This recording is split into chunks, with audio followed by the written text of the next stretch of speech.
Balikan na po natin ang report ni Julius de Samburon na nasa Northern Luzon. Magandang gabi sa iyo, Julius. Maraming salamat at magandang gabi sa inyo dyan, George.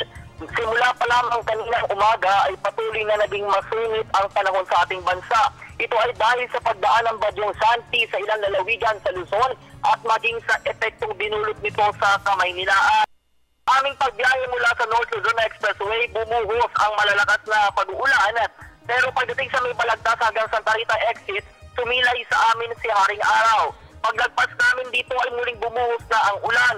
Pagsabit sa Santa Ines, mabalakas sa lalawigan po ng Pampanga o End of Expressway, ay naabutan namin ang mga tauhan ng NLEX na nagtatapang ng punong akasya at matyaga po nila itong inaalis sa daan upang hindi na makaabala sa mga motorista.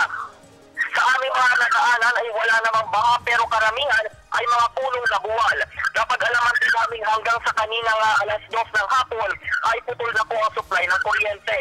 Ayon kay Mabalacat Disaster Risk Reduction and Management Officer Bernie Reyes, walang naitalang casualty sa kanilang nasasakupan pero marami ang naitalang damage sa mga ari-arian ng bawat residente. Ilan sa mga ito ay galing sa mga barangay ng Dolores kung saan umabot sa 150 pamilya ang apektado. Sa Mawage na 70 at pinakakaunti naman sa may Santa Maria na may 15 lamang. Nagsagawa kanina ng ocular inspection si Mabalacat Mayor Boking Morales at mga barangay kung saan sila nagbigay ng assistance sa mga apektadong residente. Ilan dito ay mga gamit pambahay gaya ng bubong. At north naman tayo, narating din namin itong area ng Bamban Tarlac kung saan hindi mo akalain mabubunot o mabubuwal ang mga matatagal ng punong akasya. Ilan kasi sa mga ito ay matatanda na kung tutuusin. May ilang poste din ng kuryente din ang tumumba kung kaya't nawalan ng kuryente sa lugar.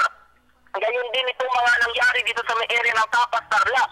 Nakapanayam namin si SPO4 Gilbert Donrique ng Tapas Police at pangunahin sa kanilang nirespondihan ang mga kababayan nating nawalan ng tirahan at tinulungan at simulat sa pool na gumagupit itong bagyo alas 12 ng madaling araw.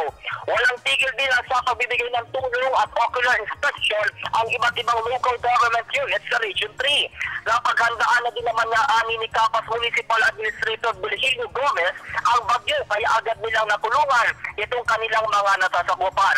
So ngayon, George at Rocky, ito binabaybay namin itong daan patungo po sa kanina ito sa may papuntangan Nueva Ecija at ito sa may kahabaan ng Soviet Tarlac Expressway naman pong bumubuhos itong malalakas na pag-ulan kung saan po ay halos zero visibility na itong aming nadadaanan. Kaya mamaya-maya ay sa tingin natin ay titila ito sa may paglagpas lamang ng area ng Concepcion dito sa may area ng Tarlac. So yan muna ang sitwasyon mula pa rin dito sa may lalawigan ng Tarlac. Kung meron tayong update ay agad namin ibibigay yan diyan dito lamang sa nangungunang The Weekend News. Kasama pa rin ang aking cameraman na si Dante Morada para sa Telebisyon ng Bayan. Ako, si Julius de Samburon. Balik sa iyo dyan, Sir George. Maraming salamat sa iyo, Julius, at ingat kayo.